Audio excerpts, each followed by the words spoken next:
I'll tell you, there are no three words in the English language, so the English is a tough word, in the English language that have caused me more stress in my life than these three words. It's test day.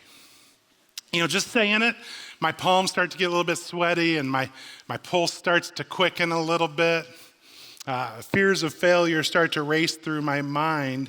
In fact, I still have this dream, maybe you have a dream something like this, where I'm enrolled in a college class, and I knew right away in the semester that it wasn't a good college class for me. And so I meant to drop the class, but I never got around to it. I was too busy playing pickup basketball. And so in my dream, it's the day before the final, and I suddenly realize I'm still in that class. And a friend tells me that it's heavily weighted towards the final, and so if I ace the final of this class that I don't even know where it is, I can pass the class. It's really a pretty silly dream, and one that I've heard a lot of people say that they have something similar to that. And the truth for me is that I was never very good in school. And very good is very generous. I was terrible in school. My grades, the closest I ever got to a 4.0, would have been in high school when I had about a 3.5, which sounds pretty impressive until you realize that we were on a 7.0 scale. And so my grades honestly were barely good enough to get me into college. And when I got to college, they were low enough after a while. Some people say freshman year was 3 of the best years of my life. That's a true statement for me. And they were low enough after a while that I received a really nice letter from the university encouraging me, inviting me to take a year off of my academic pursuits. That's called expulsion. And so I spent a year away from the university, and when I came back after that year and I got things turned around enough to graduate, I like to say that I crammed 4 years of college into 7. And it's not even a joke. I vividly remember, though, walking out of that last college final, celebrating the fact that I would never have to take a test again. And while it's nice to be on the other side of academic tests, I've come to learn the same thing that you have. Life is full of tests. Maybe not the kind where you need a number 2 pencil and a bubble sheet. I know I just dated myself a little bit. But it's full of tests that say something more important. It talks about our character. They reveal something about who we are, about where we place our priorities, and what our faith looks like. James chapter 1 says, "Consider it pure joy when you face trials, because you know that the testing of your faith develops perseverance. Blessed is the one who perseveres under trial, because when they have stood the test, they receive the crown of life." There's 3 truths I want us to be in agreement on before we jump into Genesis this morning. And the first one is simply, if we follow Jesus, we will be tested. There's no ifs and ands about it. It's just when and how often. You see, Jesus promises us this in John 16. He says, "In this world you will have trouble." Thanks, Jesus. Great news, right? We will have trouble. We will have trials. We will have tests. Number 2, God's tests are always designed to reveal, not to break. 1 Peter 1 says, "In this you rejoice, though now for a little while, if necessary, you have been grieved by various trials, so that the tested genuineness of your faith, more precious than gold that perishes though it is tested by fire, may be found to result in praise and glory and honor at the revelation of Jesus Christ." See, throughout the Bible, we see examples of people who went through tests and trials. All these people that we talk about throughout Genesis, it seems like they've faced some kind of test. Earlier this year, we talked about Abraham and how he was tested with his son Isaac when he took him up on top of a mountain. And that test, understand this, was meant to reveal something good about Abraham. It was never intended to destroy him. And God does the same thing in our lives today. He puts us in positions, or he works through positions that we're put in to see what we're all about and to see how we respond in those things. God worked in the situation despite evil things that take place. And understand this about God. We believe and teach here that he doesn't cause all of these tests, but he does have a purpose in them. We see throughout the Bible that there's an enemy who often wants to test people. And sometimes that happens in your life. So be careful about putting blame on God for things that are happening in your life. There are times where I believe that a test comes that is from him, but there are times when there are just tests in life, and he wants to see how we handle that. I would say that a ton of the trials and tests in my life have actually been caused by me. Right? I go off in dumb directions. I start to do things other than what I hear God telling me to do in his word and through his spirit. And I make sinful, evil decisions, and I do terrible things. And I face tests as a result of that. God isn't always the one testing you. I was trying to think of a way to illustrate that this week, and I came upon a video that's gone kind of viral over the last couple weeks. I just want you to take a look at that. So my roommate Peyton and I have a little tradition where we open up a pack of Welch's fruit snacks every day and we see how many grapes we get. And based on how many grapes we get, we decide how good of a day it's going to be. And the goal is to not get any grapes at all. And then Haley said something that kind of made sense. Yeah, my favorite are Gushers, and I pulled them out today and I was like, hold on, why don't y'all start buying Gushers too? Because they don't have any purples in them. And then I was thinking, in life, we do this to ourselves a lot. We buy the Welch's fruit snacks knowing good and well they have grapes in them, and then we get disappointed when we get the grapes. When instead, we could just be buying Gushers.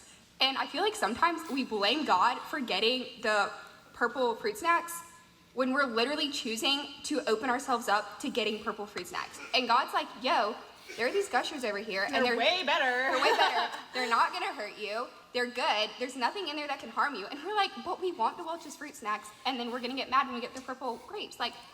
You can't be doing that to yourself.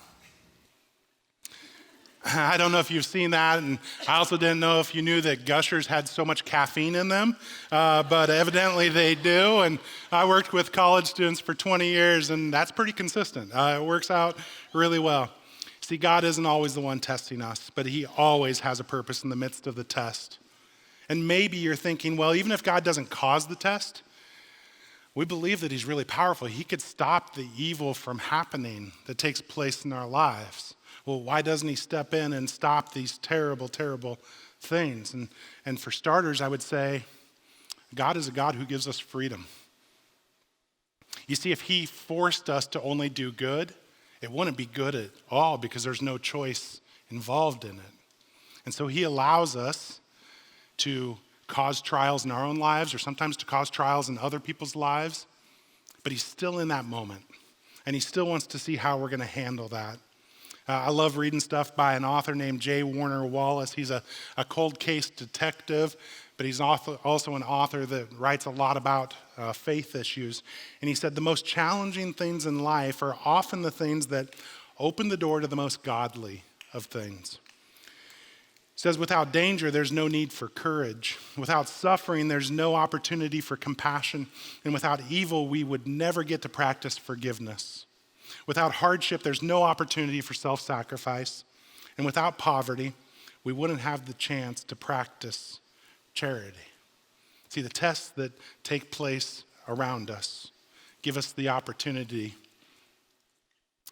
whether they're authored by God or not, they give us the opportunity to show that we're becoming maybe just a little bit more like him.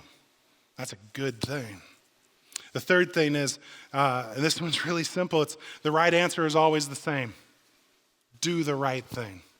In the midst of whatever test you're going through or about to go through, do the right thing. When I was in school, I always assumed the right answer when you didn't know was to choose C. Right? It's just that simple, but it's more true in this case. The right answer is always to do the right thing. Last week, Scott took us through chapter 43 of Genesis. Joseph has enacted this massive plan to set aside enough grain for 7 years to account for 7 years of coming famine. And His brothers travel to Egypt to get food for their desperate and starving family, and they're sent home with some grain and a gift of silver. And remember, Joseph hides his identity from them, but he sends them home with enough food for their family. But he also puts their silver back in their bags. And so they go home and they share this, but they're also sent home with instructions from Joseph to bring back their youngest brother, Benjamin. Joseph hasn't seen Benjamin for 20 years. And so he says, I'm going to hold Simeon here, your other brother, until you bring Benjamin back. And so all the boys go home, the young men go home, and they come back with Benjamin. And I know that for lots of us, the idea of dealing with our hidden skeletons, like Scott talked about last week, the things that these brothers had to deal with, that's really tough stuff. But it's really good for us. I heard someone say a number of years ago that maybe the best thing for you and the best thing for me would be for all of our skeletons to be revealed on the 5 o'clock news. Now, I don't want to go first in that, but I think it's true. Because when I know stuff about you, when I know the things that have broken you before, the things that have challenged you before, and you know those things about me, it really becomes a beautiful picture of community. And so as we pick up this story today, we're going to see that there are two people who are walking into maybe the biggest test of their lifetime. So let me summarize part of the story, beginning partway through Genesis 43. Joseph's brothers return to Egypt with their youngest brother Benjamin, and they present to Joseph's men the silver that they had sent back with them, along with more silver so that they can buy more grain. Joseph, who's still hiding his identity, asks how their father is doing, and after hearing that Jacob is alive and well, he sees for the first time his brother Benjamin. And we're told that he was moved to tears, and he has to go into the back room and compose himself.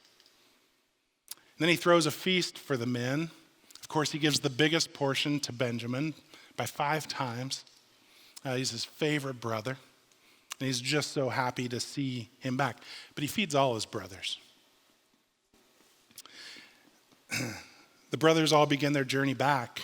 See, Joseph had told his men, go ahead and pack their bags full of grain again. But this time do a little something different. Put my favorite cup in the backpack of my brother Benjamin. And so the men start their journey back to their father Jacob with food. And Joseph's men catch up with them, and they start searching their backpacks. And Judah says, if any of us is found to have the cup, may he be put to death, and the rest of us will become slaves in Egypt. And as you know, the cup is found in Benjamin's bag. And when we're told that they return to Joseph, who pretends to be irate, he declares that everyone should go home except for Benjamin. And picking it up in chapter 44, verse 16, Judah speaks to Joseph and the other men. He says, what can we say? How can we prove our innocence? God has uncovered your servant's guilt. He's not talking about himself. He's talking about Benjamin. And don't miss this.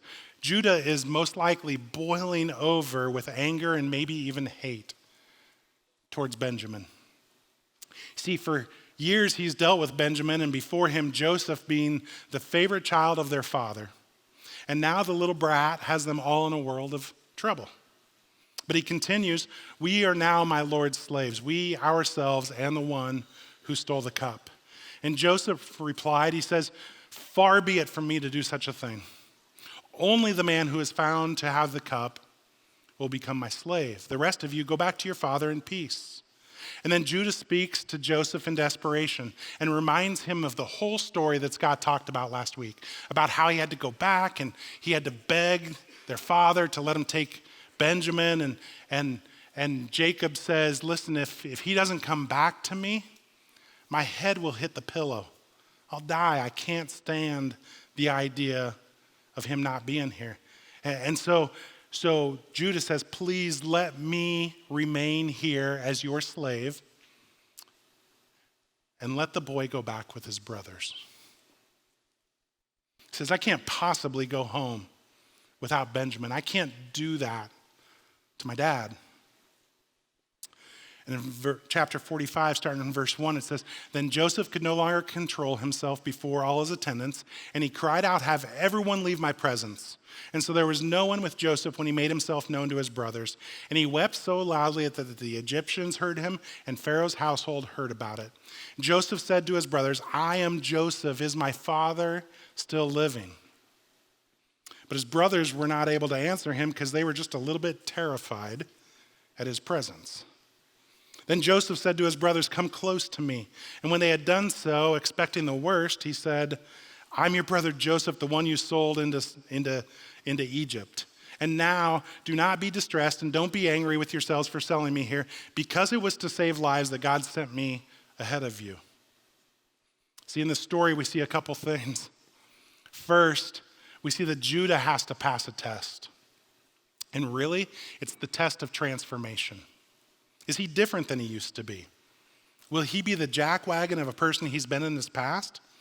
Or will he become something better? And let me remind you of his history. His history is that he's the one who married outside of their nation.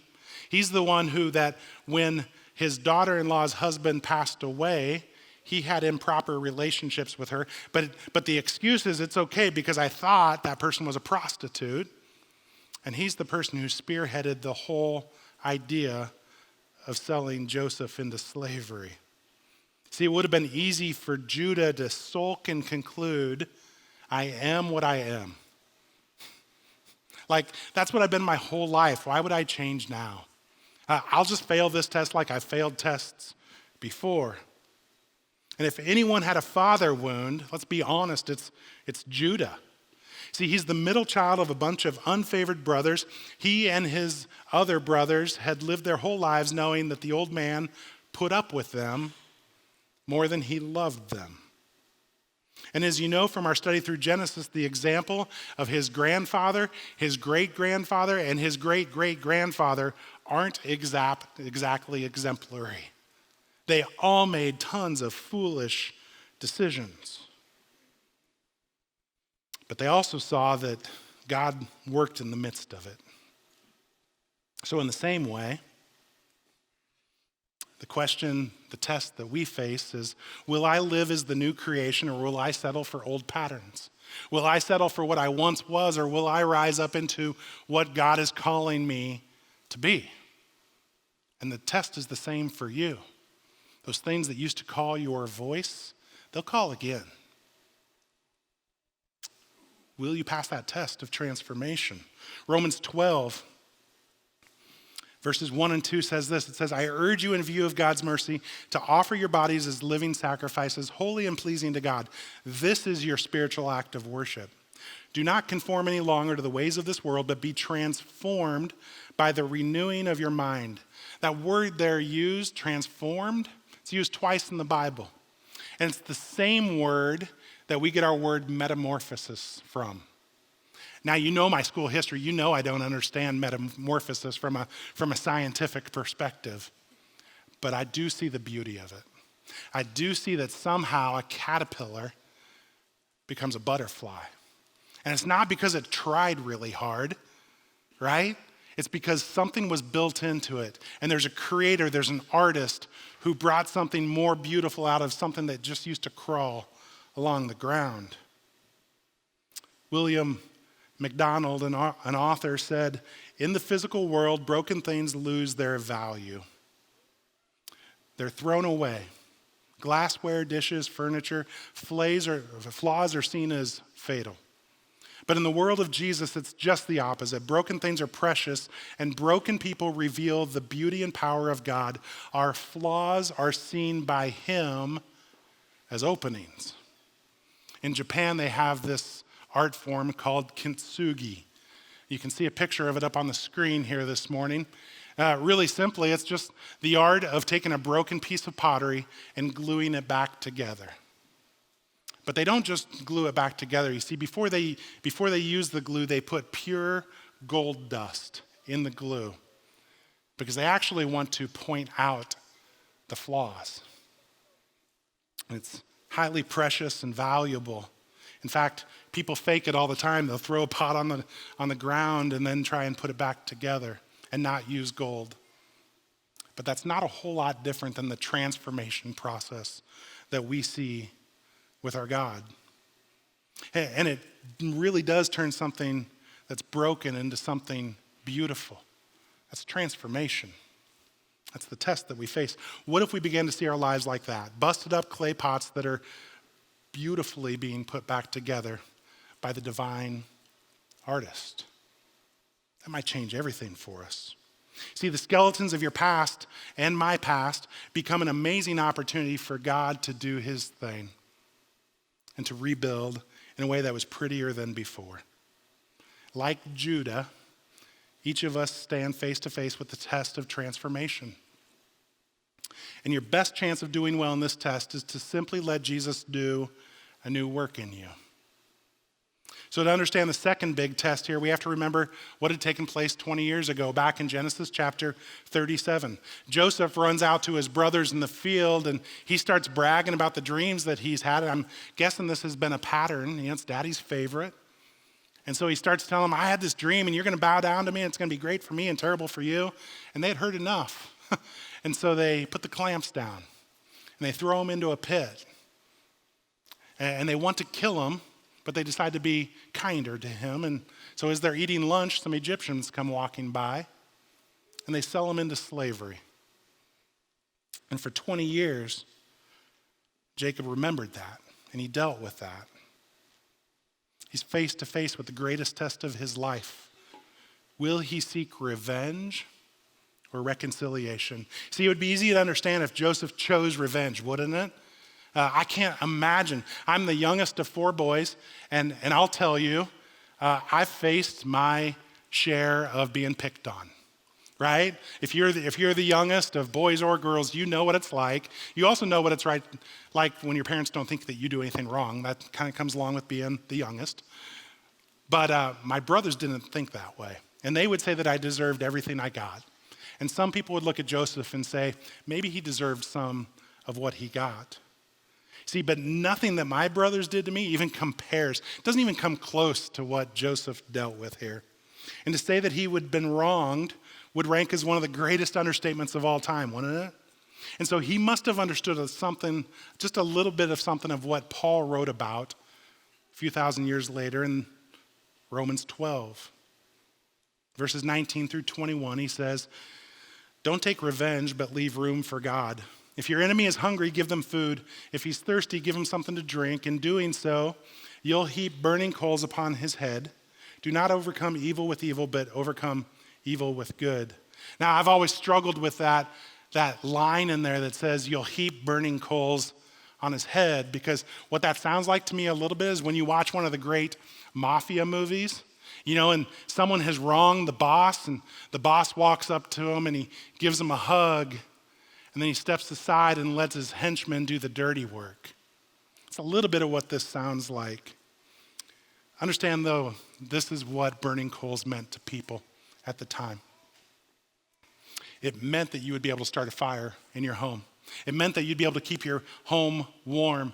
It meant that you would be able to cook food for your family. And it meant that there would be some medicinal purposes in that. Giving someone burning coals was a beautiful thing. And people at the time, they simply carried things on their head.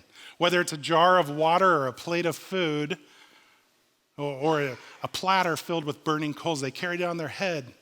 Giving burning coals was giving someone life. That's exactly what we're being called to by Paul and by Jesus. Is that we would see people and we would see past the wrong that they've done in our lives, and we'd give them life. Understand this, God is not our henchman. He's calling us to give life to people. Instead of killing them with kindness, he's calling us to win them with kindness. See, Joseph had a perspective that I'd like to learn from. He acknowledged that what his brothers did was a terrible thing, but then he looked for how God was at work in the midst of it. He said, I've been sent ahead of you so that I can feed not only you, but feed the world. He understood something that we need to understand, that God has a purpose in the midst of every test. And next week, we're gonna dive deeper into what forgiveness means and what it looks like. But we're also going to take a look at what it doesn't mean. It's super important stuff, and I don't want you to miss it. So I want to ask you, what does your test look like? If we decided to, we could take turns telling stories of all the ways that we've been wronged, couldn't we? And we'd be here all day. How you were passed over for a promotion, how you were cheated on, how you were lied to, how you were abused by someone who was supposed to love you. The list really could go on and on. But ultimately, we have to decide whether we'll look for the hurt in a situation or for the healing that can come from Jesus. And I can tell you this, in the worst of all that you faced, in the worst moment of testing in your life, even though maybe you felt like it at the time, you were never alone. You were never alone. Because we have a God who understands what it's like to go through a test. We have a God who understands what it's like to see the beauty in someone rather than the hurt that they've caused us. Romans 5, 8 through 10 says, "For if we, while we were God's enemies, we were reconciled to him through the death of his Son, how much more, having been reconciled, shall we be saved through his life?" He knows what we went through because he went through it. He chose to forgive. He chose to seek reconciliation rather than vengeance. And so I'll tell you this, if the three most stressful words in the world are "it's test day," probably the three most beautiful words are "it is finished." Because it's those words spoken by Jesus on a cross. We're reconciled. And we go from being called his enemies to being on his list of friends. Third City, that's a beautiful, beautiful truth. And here's the deal. We read John 16 earlier. In this world you will have trouble. But it goes on to promise, Jesus has overcome the world. It doesn't matter what you face in this world. He's overcome it. He's for you. He wants you on his list of friends. So Father, as we take this moment, we take a piece of bread that reminds us of the body of Christ and a cup of juice that reminds us that his blood was poured out for us. We're grateful. We thank you for seeing past the many ways that we have wronged you and cursed you and lived for anything other than you. We ask you to renew us once again like you do every day. We pray all that in Jesus' name. Amen. I don't know what darkness you've gone through, what darkness you're going through, but we're given that promise that if we'll look for it, there's light. If we look for the light, we never go through this stuff alone. It's a little stressful to know that we have tests to face, and I understand that neither of these tests we talked about this morning are easy. Accepting forgiveness and allowing transformation to happen in your life, it's a big test. It takes a big man, big woman, strong people who are willing to say, "I need you, Jesus." And seeking reconciliation with those who have wronged you, that's tough. But we're promised strength to do it. Here's the good news.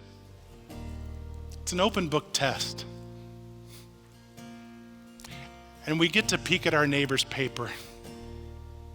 Because we're called to do this with his word, his promises, and our community.